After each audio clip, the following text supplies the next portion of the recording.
All right, welcome to the Health Coach Collaborative webinar. Today we are going to be talking about our Natural Nutrition Essentials bundle. Most importantly, today we want you to go away with a tidbit of knowledge around the subjects that are taught in this bundle, and that includes the foundations in natural nutrition, digestive health, and the microbiome, meal planning for your clients, and how this can all relate positively back to your business. If you're a fitness professional, it's just as important. So before we dive into the educational piece, we're just going to explain a little bit about who your instructors are and why we chose these courses as the foundational bundle to natural nutrition. My name is Lynne Fairs, and I am one of the co-founders and instructors here at the Health Coach Collaborative. I wear many hats in my role here at HCC and as well in my business coaching company, the Holistic Nutrition Hub. Previous to these two roles, I have taught in other nutrition schools and continue to learn and educate on many of the topics that I'm passionate about, including permaculture, food awareness, and creating heart-centered businesses. So today, my role here is to introduce the resources, tools, and assessments that are available to you within the course materials. And I will also show you how you can use these tools within your meal planning knowledge to help add value and services to increase your revenue. Hi, I'm Lisa Sakos. I'm one of the co-founders and instructors at the Health Coach Collaborative. I've been teaching natural nutrition for about 25 years and have also been working in the corporate environment, bringing holistic nutrition into organizations and corporate settings across the country. Over the past 25 years, I've also written a number of nutrition books, including a cookbook, the best-selling Unjunk Your Junk Food, which I co-wrote with two other nutritionists, and The Weight Battlefield, which was also used as a textbook. Because I've taught at so many different schools, I've written lots and lots of curriculum over the years and have still maintained my passion to share the message of natural nutrition that started with my own journey many, many years ago. And then I finally decided I was going to start fresh and look inwards and look towards food for trying to rebalance my body. And that was a game changer for me. And since then, I've made it my life's mission to educate and share the message of how food can change the structure, the nature of our cells, our energy levels, our physiology, the way that our brain functions. So really it's healing and recreating from the inside out with food. So I'm excited to meet all of you and share my message with you today.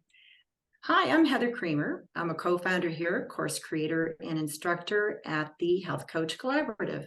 I'm also a natural nutrition coach, a personal trainer, and a cancer exercise specialist. And as I mentioned before, I'm a cancer survivor. I did develop a deep passion for fitness and leading a healthy lifestyle as I was going through my recovery. And I've transitioned that passion to help my clients achieve their own health and fitness goals. And now with the Health Coach Collaborative, we're able to enable other trainers to do the same. I'm also a co-founder at Medexin Fitness Institute, and we do provide online courses and certifications in the growing field of medical fitness, exercise, and nutrition. I've personally seen how natural nutrition can make a difference and even transform lives. I know it transformed my own, and I see it in my clients. And I know that when you add it to your fitness business or health coaching practice, you're going to see a huge difference for your own clients.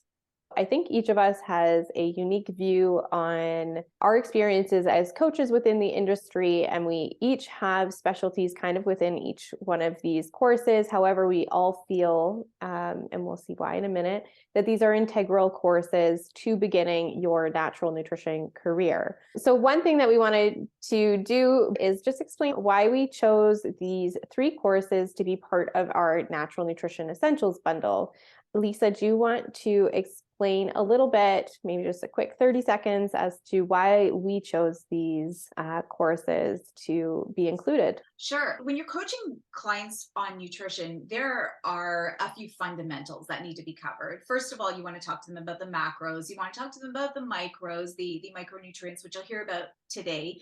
This is where the meal planning course comes in, is to not only share some practical knowledge about how the body ticks, but also how to put this knowledge into everyday practice. Because you can give them all the information, but if they don't know how to prepare a proper breakfast, or how much protein needs to go into breakfast, or how to meal prep on a Sunday, or if you've got specific food allergies or nutrient deficiencies, how to incorporate the particular foods that have these nutrients into their everyday diet, then they're not going to see any progress. Now, again, you can also incorporate all the best foods, but if your digestion isn't working properly, your body can't process those foods and absorb those nutrients. So the combination of these 3 courses, these are the foundational courses that will help you communicate better with your client. Heather, do you have anything to add to that? You know what? Lisa talked about a lot of the really great points about the program. I think the power is in the combination, because Foundations in Natural Nutrition, we have such great information. It comes at us in a different way. So we're looking at, not only the macros, as she mentioned, but the importance of the micronutrients and how they can enhance our health, or deficiencies can really hurt our health. And of course, with the digestion and the microbiome, we know that the majority of diseases, they start in the gut. So if your digestive tract isn't healthy, that's where a lot of the immune system is, then the rest of your body won't be healthy. So, coming with great nutrition, having healthy digestion, and then of course, as she mentioned, the meal plan, that's probably, as a personal trainer, I get asked so many times, what should I be eating? So having that meal planning course is just so essential to be able to help your clients to achieve their goals. And, for most of them, it's better health. Absolutely. I obviously agree with both of you on all of these points. For me, my goal is to help people see that these are the natural progressions through learning about natural nutrition. You have to start learning about what our food contains in order to help our body, how those are assimilated within our body, and then how you can relay this knowledge to your clients so that it's accessible to them and relatable, and that they can start making these small habit changes. I think as coaches, we often forget where our journey started and how far we've come, and it's our job to understand the science behind it, but also the art behind coaching and what it takes. For me, I'm going to be obviously teaching what Lisa said, how you can add these things into your business so that they are just a added value for your clients as well as yourself moving forward. And it was interesting there what you said, Lynn, about how we all got into this business. And I think just for our viewers to let them know, all of us had health issues that we were trying to solve. Myself, I had breast cancer, and after going through all the treatment and so on, it's like I didn't want to go back and develop cancer all over again, because recurrence is so prevalent. And so what changes did I need to make personally in my own life to make sure that didn't happen? And that really led me down the path of fitness and then into natural nutrition. And it's been my goal ever since to help my clients. And then now we can bring that to our trainers through our course. And I'm really excited about that. I think one of our top missions is to share our experience with as many people as we can and hope that this knowledge can benefit them and as many other people who are working with them as possible. Heather, do you want to get into your presentation? Okay. All right. So in today's session, I'm going to talk to you about the importance of micronutrients, especially as they relate to energy. And this is all information you can find in our Foundations in Natural Nutrition course. Do you ever have clients complain of low energy or feeling fatigued? I do. I think it's one of the most common complaints that I hear. So we're going to find out how we can address it. And hopefully after this segment, you'll think micronutrients can help. So we know that energy to power our body's metabolic processes comes from the food that we eat. And consuming a balanced natural food diet provides the calories from the macronutrients, so the carbohydrates, the proteins and fats that we need for energy. And then we balance our macros, right, depending on what we're trying to achieve with our clients. So it could be hypertrophy, strength, stamina, weight loss. That's a really common one. And this is typically where the focus lies. So when we look at our plate of food, does it meet our macros requirement? And you can see that on the slide. We've got the plate of food. We're looking there. Okay, we've got our protein sources is chicken, our fat sources, good fats. I think we've got guacamole in the middle. And then we've got our carbohydrates, lots of vegetables. We don't often give much thought to the micronutrients in our diet, but we really need to ask ourselves, does this plate of food also give us our required macros? So vitamins and minerals, the micronutrients in our diet, we only need them in small quantities. And when I say small, usually they're measured in micrograms, not grams like the macros, but they're really crucial for helping to maintain energy levels, our metabolism, our whole body metabolism, cellular function, and all of physical needs, mental well-being. It has an impact, or they have an impact on every function that happens in our body. There are about 30, give or take, vitamins and minerals that are really essential for our health. And with a few exceptions, our bodies don't make them. So we really need to have them in our diet. We need to have them in our food intake or be supplemented. So micronutrients, they really are, they do play a vital role in our energy production. But they don't provide energy directly like macronutrients because they don't contain calories. But they do function as essential coenzymes that are necessary to extract energy from the macronutrients. So as our body is digesting food, it needs these coenzymes to actually get the energy from the food. And this energy extraction process requires so many different micronutrients. They act as coenzymes and cofactors. They can be structural within the enzyme, and even carriers, so active electron or proton carriers in the production of ATP, which, as we know, is our body's energy currency. Vitamin cofactors, so let's talk a little bit about vitamin cofactors. They're essential to so many metabolic processes, and I'm going to use the example of the B vitamins. So, B1, B2, B3, B5, B6, B12, and there's B9 and B7. They're all essential for mitochondrial function, and a lack of just one of these B vitamins can compromise an entire sequence of biochemical reactions that are necessary to help transform our food that we eat into energy. I think we've got a really good example here on the slide. B vitamins, they're really crucial components in the Krebs cycle. So Krebs cycle is also known as the citric acid cycle. It is at the center of our cellular metabolism, plays a critical role in the process of energy production. So it finishes the sugar breaking job that started in glycolysis, and it does fuel the production of ATP in the process. So even marginal deficiencies of these B vitamin cofactors. So when I talk about marginal deficiencies, those are levels that are above deficiency, but below optimal.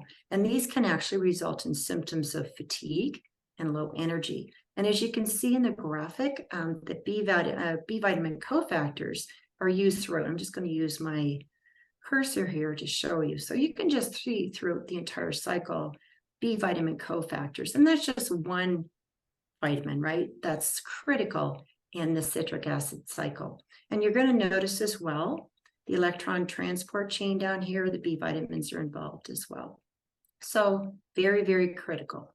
Okay, so the big question is, we should be able to meet our micronutrient needs through our diet, right? Because oftentimes that's what we're told if we're eating a healthy, balanced diet. Well, nutrient requirements are individual and based on a number of different factors like genetics, where the person is in their life stage, for example, are they in growth phase, childhood and adolescence, during pregnancy, lactation, right? Some other factors that impact micronutrient requirements can be health status. For example, if you're recovering from surgery, undergoing treatment for disease, and medications can also affect micronutrient status. Intensive exercise, which in the fitness profession, we see often in sports, demanding physical training. They also demand additional micronutrient support. And also emotional, and if you're undergoing physiological stress as well.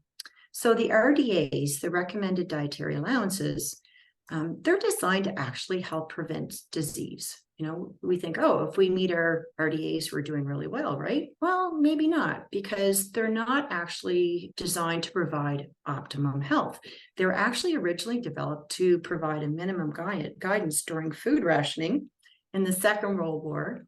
And they were set up to ensure that the majority of the population didn't become clinically deficient and develop different diseases. Some of those were like scurvy, which is a vitamin C deficiency, pernicious anemia, B12 deficiency, beriberi sounds very exotic, but B1 deficiency, and pellagra, which is a B3 deficiency. The takeaway from this is just because you meet your RDAs doesn't mean that you're optimizing your health. And many really just currently aren't meeting their RDAs. So this can put you into a place where you may not technically be deficient. So you're not going to develop beriberi, for example, but you might develop other symptoms that are associated with marginal deficiency. And again, that inadequacy or marginal deficiency occurs when someone's consuming less than the recommended dietary allowance of a particular vitamin or mineral, but the levels are still above the threshold, so you don't have a deficiency. Let's take a look at how a marginal deficiency in just one of the B vitamins can affect athletic performance.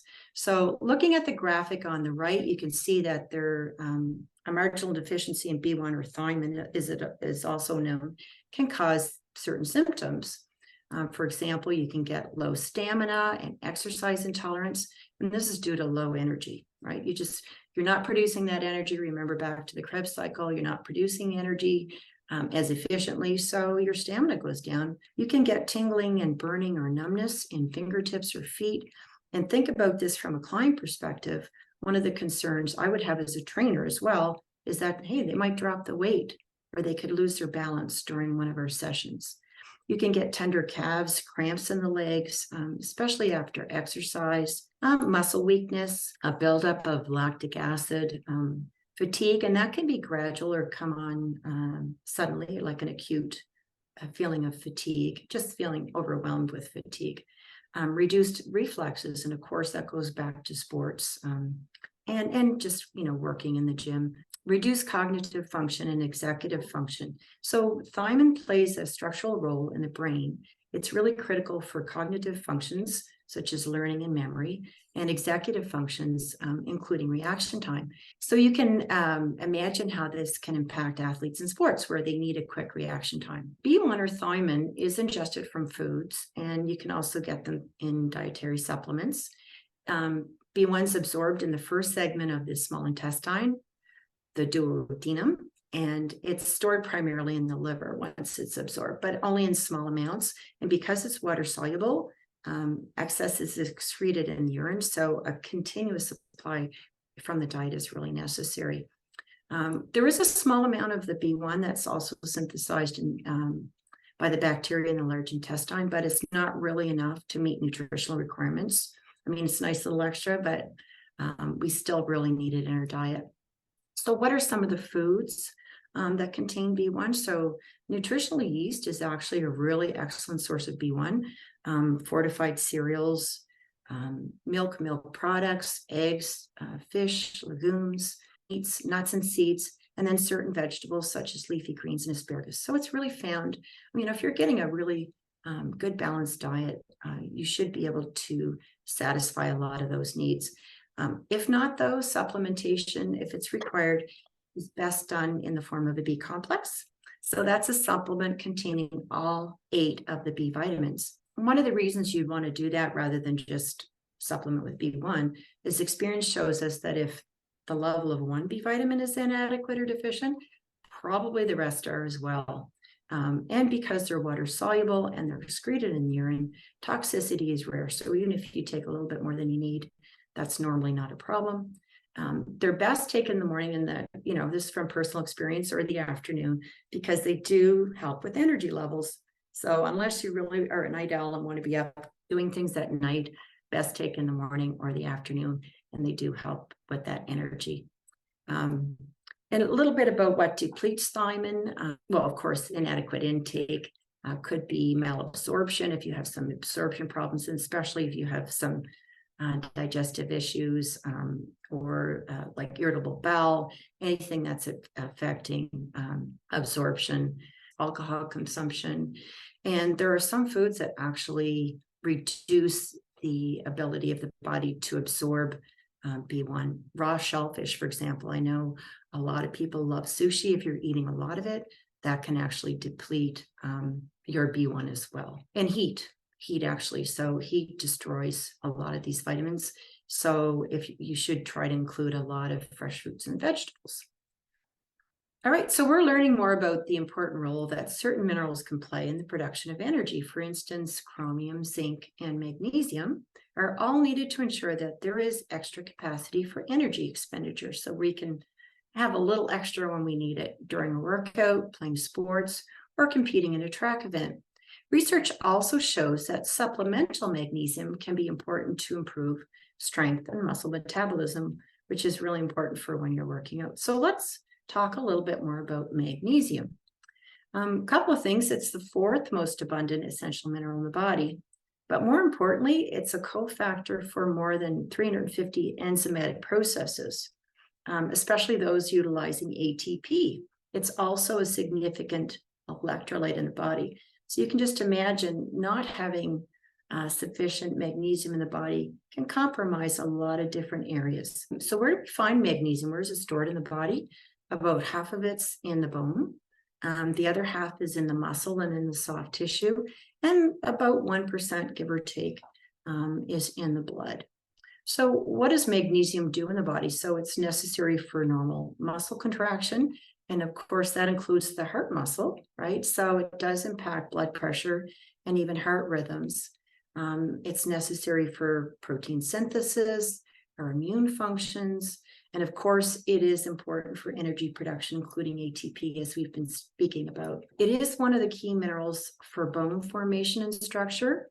So a deficiency can potentially lead to low bone mass or osteoporosis, because when the body has a low supply of magnesium that's stored in the bone is taken to be utilized. So you can think of the bones like a bank, right? You can make deposits, you can make withdrawals. So when you're including foods with magnesium in the diet, that can be stored in the bone. But if your body needs it, right, it can be removed. And so you can imagine it can cause some issues, and that can lead to low bone mass or diseases like osteopenia. So it's also important for nerve function, and it works together with calcium to help muscles contract and relax. So while calcium tightens and contracts muscles, magnesium relaxes them.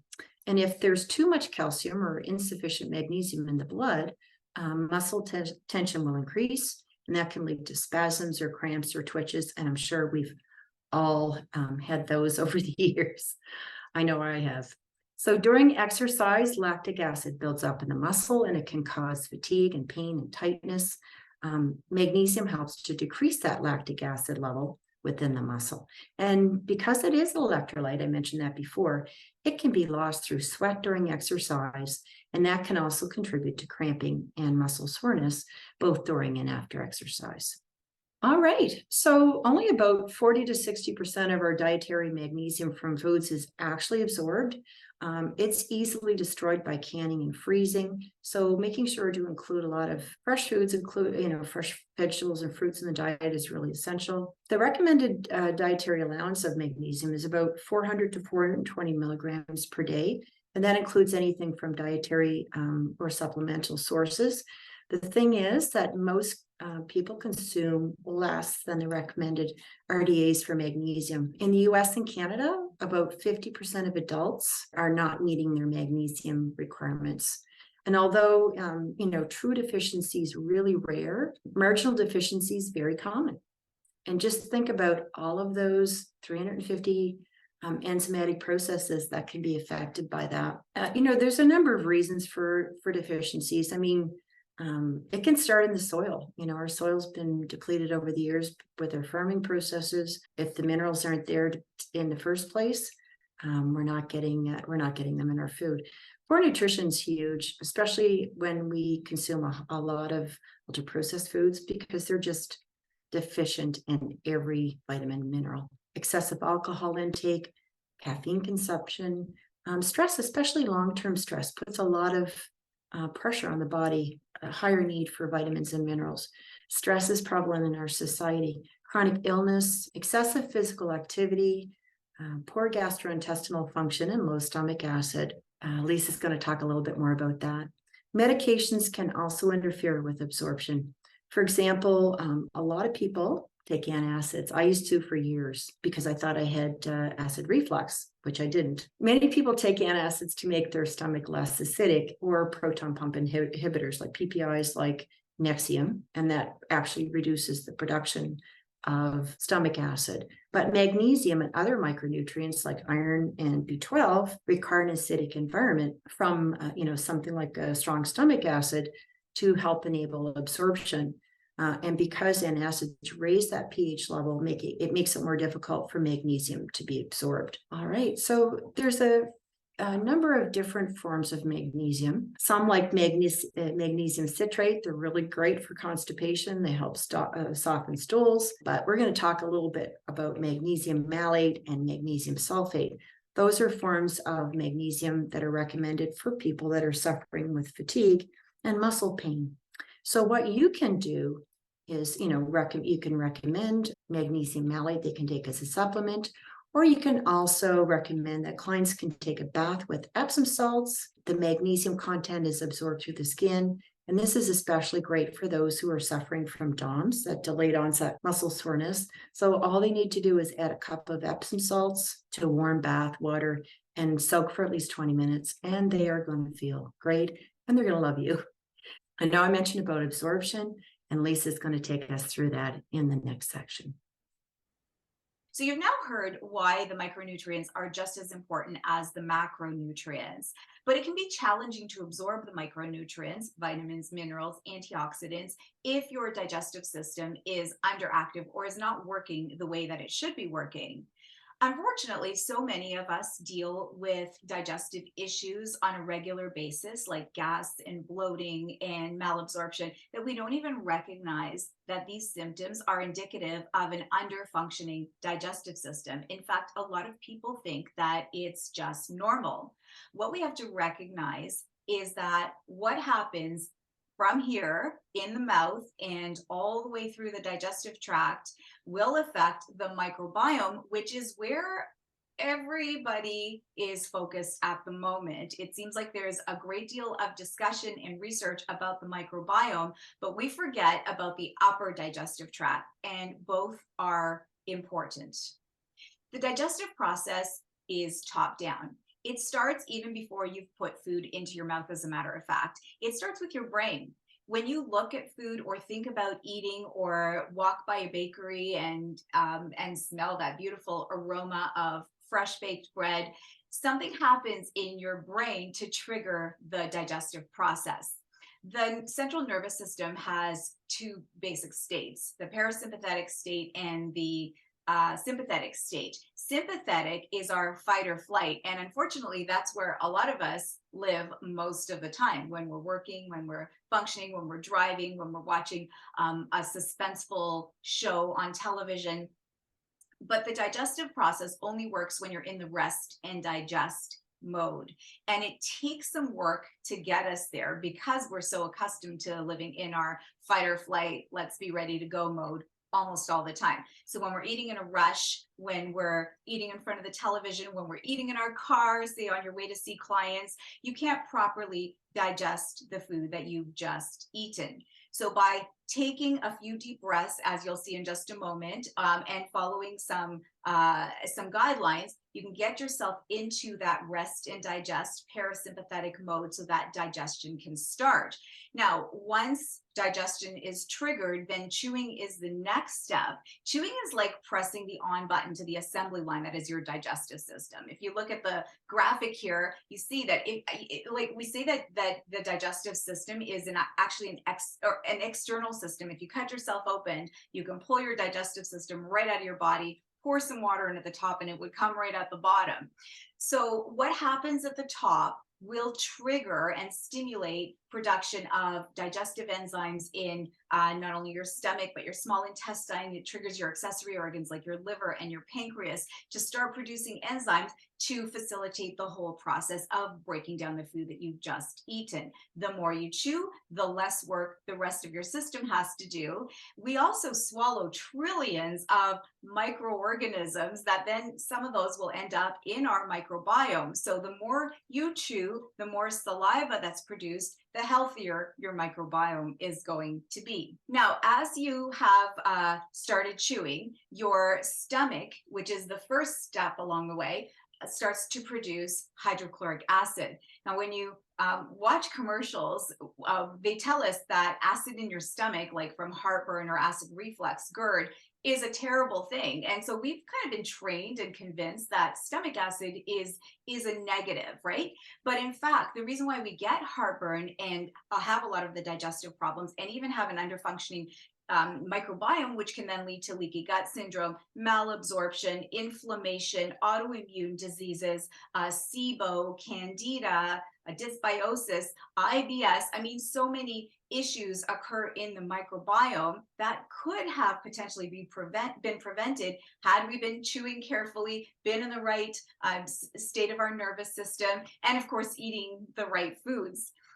But all of those steps that I've already talked about trigger and stimulate good, strong acid in the stomach, which is really, really necessary. In fact, the acid in your stomach should have approximately the pH of battery acid. And when you think about that, you know, it sounds bizarre that we would have this little sac just sitting in the middle of our body that has the pH of battery acid. But think about it. You take a steak and you drop it into a cup of acid. You want that steak to disintegrate. When your acid is weak, for so many different reasons, because we're drinking too much fluid, we're eating under stress, we haven't prepared our body physiologically to digest a meal.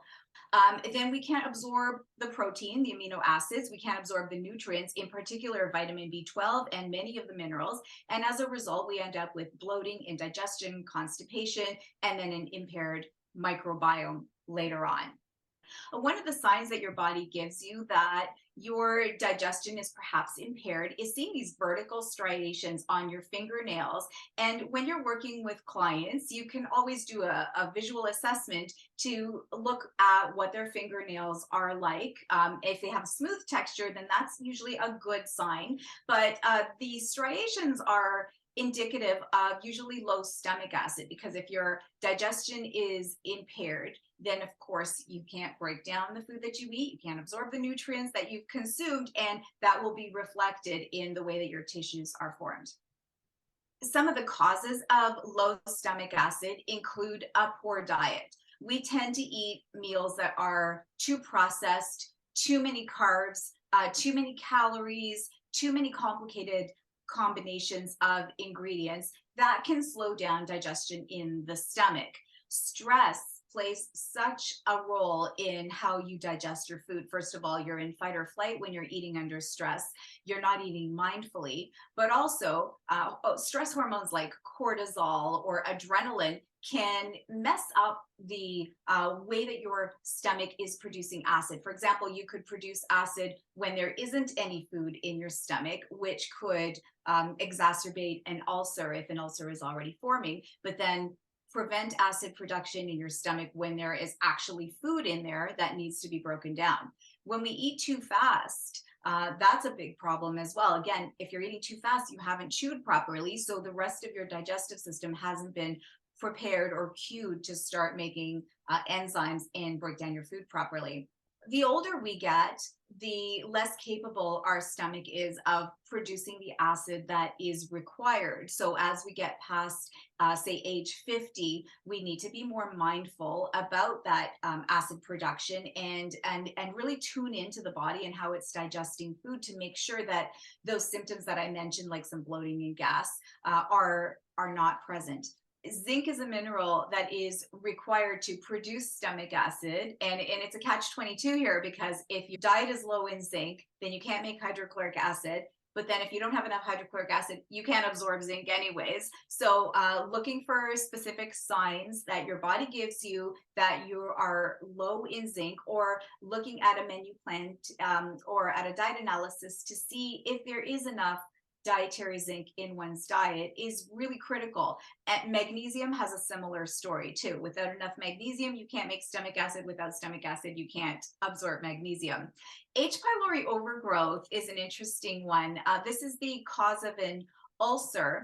Stomach acid that's naturally produced helps to control and manage how much H. pylori have, which could prevent an ulcer. But also, I want to mention food poisoning for a moment, because do you ever have the experience where you're out with friends at a restaurant and only one person gets food poisoning, even though 3 or 4 people ordered the exact same meal? Well, that one person had less stomach acid in being produced during that meal, because one of the roles of stomach acid is to destroy any potential pathogens that have entered through the mouth. And finally, as Heather mentioned already, long-term use of PPIs and acid blockers.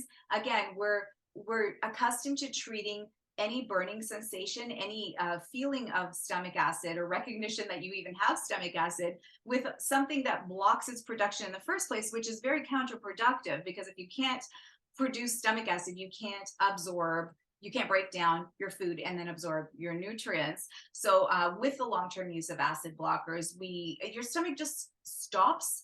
It forgets how to work on its own. So it's up to you to retrain your stomach to work so that work the way it's supposed to work, so that you don't become as reliant on these acid blockers. And this is all very critical information to pass on to your clients as well.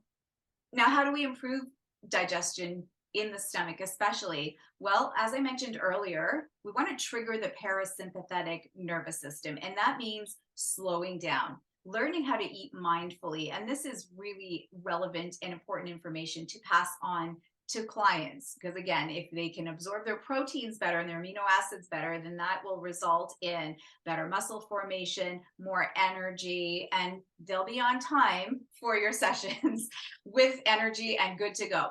So slowing down, maybe sitting in a quiet room, turning off media of any kind, putting away your cell phone, closing your computer, taking 3 deep cleansing breaths to trigger that parasympathetic nervous system. And then once that starts, chewing is really important. So the more you chew, the more work your mouth does, the less work the rest of your digestive system has to do. But it also stimulates your other digestive organs to prepare to receive food. Now, if you are still struggling with digestion, and by the way, this is a process that will take some time to get accustomed to. It can take weeks, it can take months. It's learning new habits.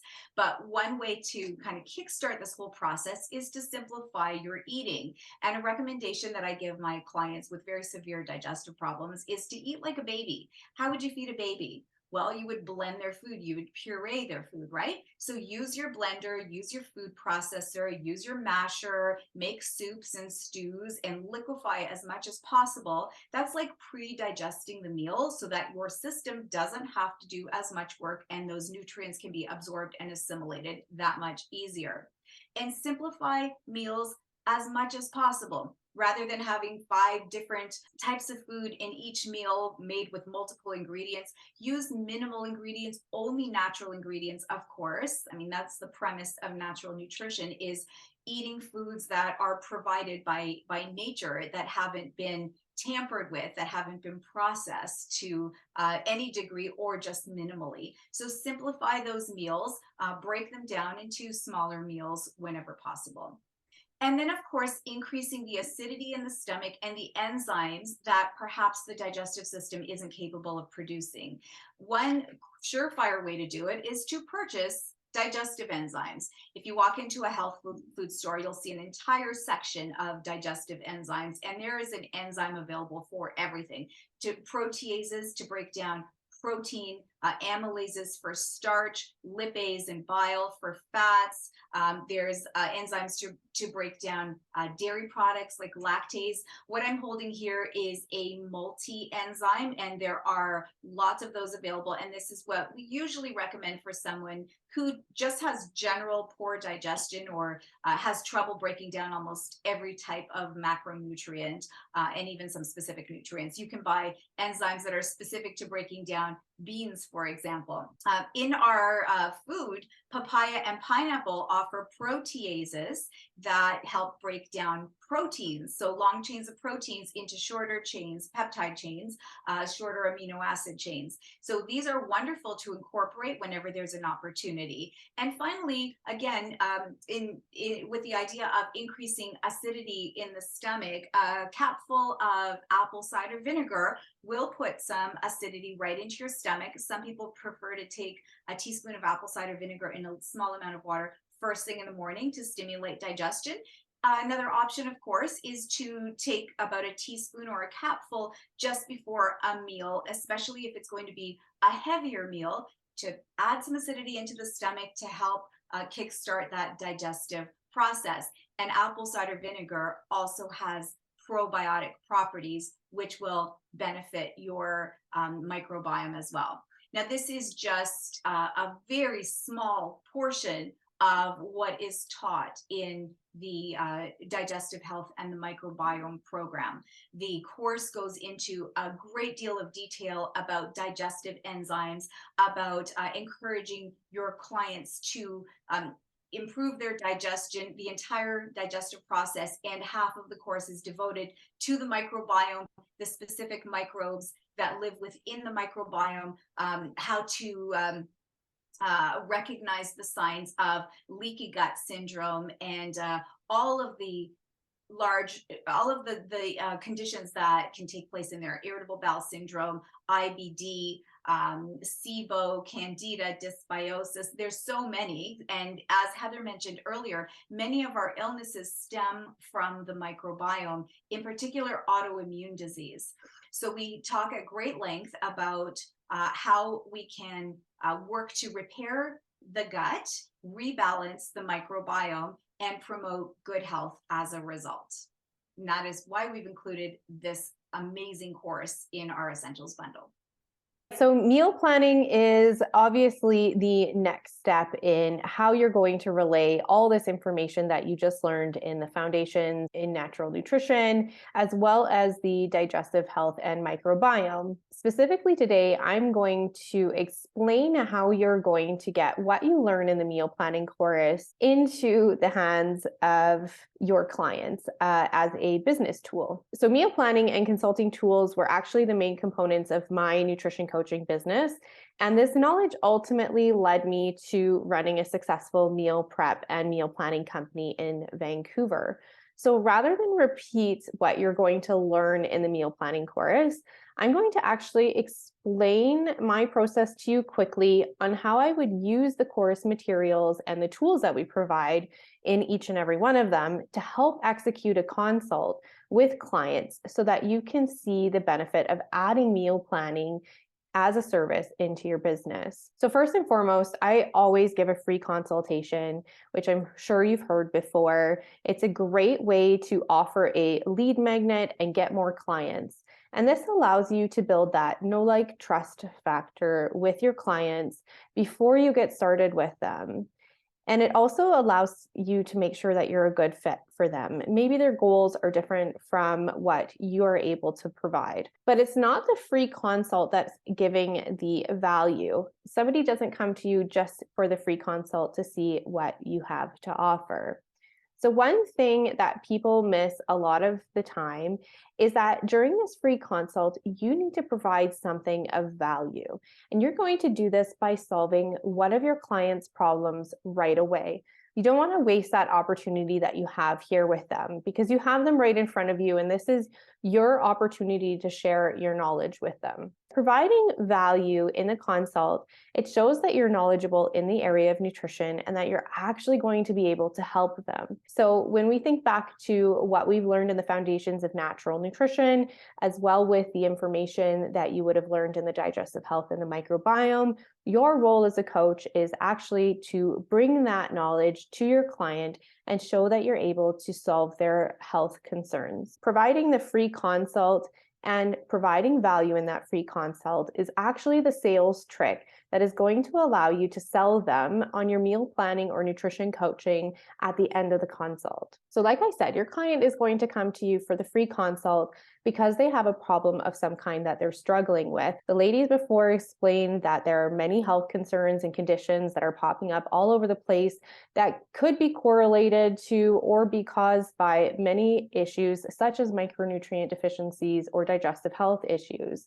And so your clients could be coming to you for any number of reasons: low energy, trouble sleeping, muscle cramps, digestive issues. So the nutrient deficiency assessment tool is actually an invaluable tool for the nutrition coach. It's a quick online questionnaire that allows you a view into what is happening with your client. So your clients are going to select their symptoms, and it's going to help you decipher where they may or may not have deficiencies within these vitamins and minerals. This was one of the tools that I actually used in my consults to provide value, and is one of the tools that is available within the course material. So this assessment solves 5 things for you, because I'm sure as you were going through the rest of the presentation, there's a lot of information to digest, pun intended, but there's a lot of information to remember as a coach, especially when you're first learning about natural nutrition. This is going to help take the guesswork out of trying to figure out what direction to take with your client.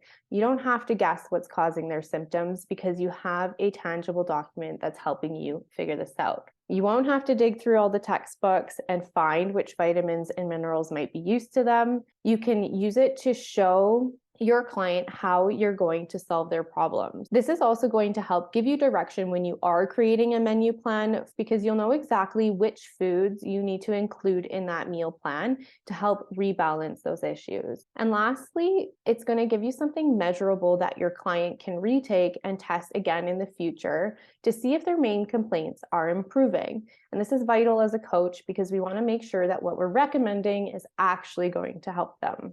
So as a coach, you're going to follow these steps. You are going to offer a free consult everywhere. And I'm talking about on your social media, on your website, and you want to make sure that you advertise the fact that in this free consult, you do a vitamin and mineral deficiency assessment. It's your job as the coach to explain why this vitamin and mineral deficiency assessment is going to help them.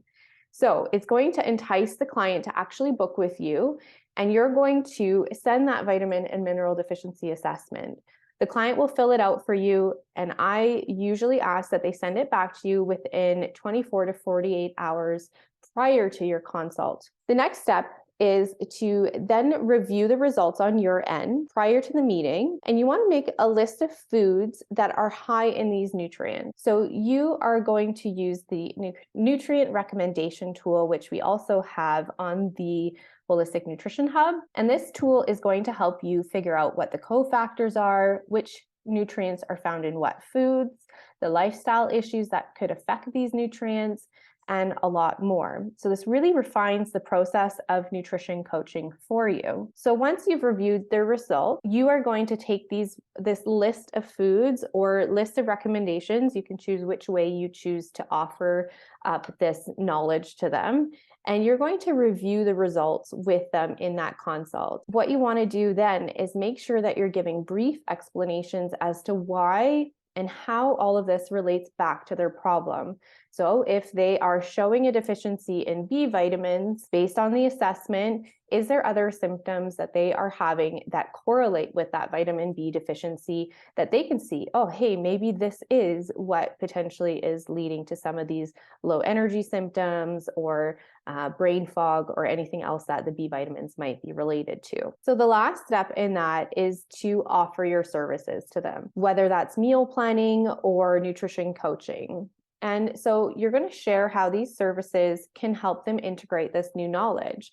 You could say something along the lines of, hey, I had this great nutrition coaching package, which includes a meal plan where I integrate all of these foods and maybe supplements if it's showing that that might be a necessary thing, the lifestyle recommendations and fitness recommendations, for example.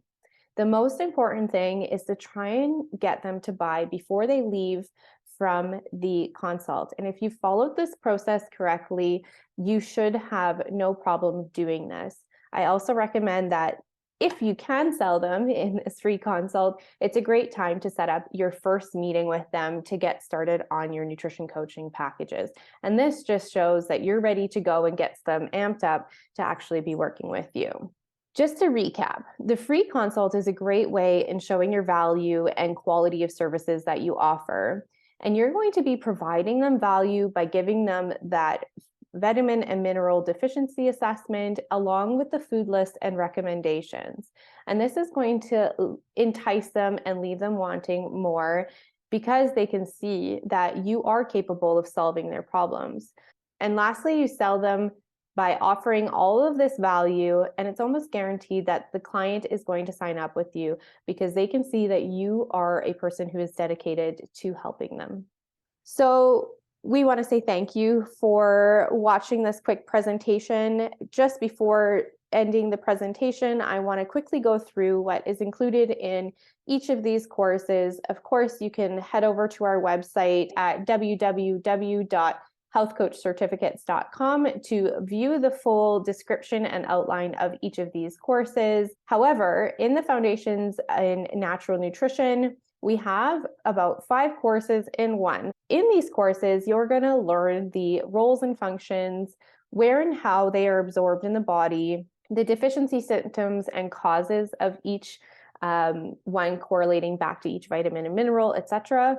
You're going to learn more in depth about the RDAs, the dietary sources, supplement guidelines, the contraindications that can come along with these guidelines. All in all, these 5 textbooks equate to about 300 pages of fully referenced, scientific, yet practical information. All right, so we have the digestive health and the microbiome, in which we go into much more detail on what Lisa spoke about, not only the physiology and the biology of the top-down process and how it all functions within the human body, but what some of the issues might be that could be correlated back to poor digestive health. That includes things like SIBO, Candida, leaky gut syndrome, and as well, we include protocols and things that you can do to help your clients so that you can understand the full circle between eating, absorption, as well as how this can affect the body and what it might be like